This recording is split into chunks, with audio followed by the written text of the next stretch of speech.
Oh, how I love tasting vintage food, and this is a fun one. That comes from the B. Dillon Hollis Baking Yesteryear Cookbook.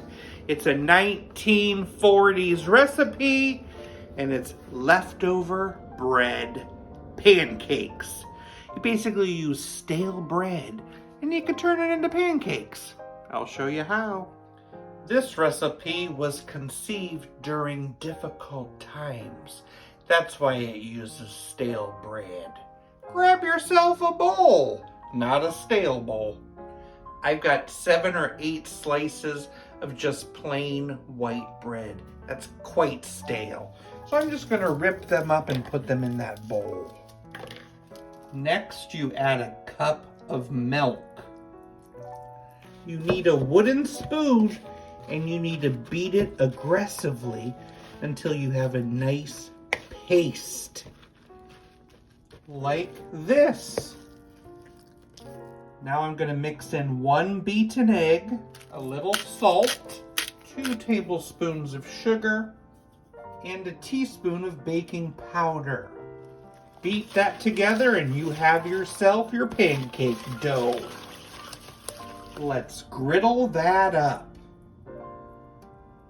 Cook 3 minutes on each side.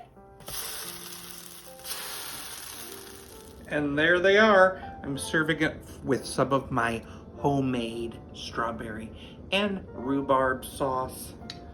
Let's see what these pancakes are like.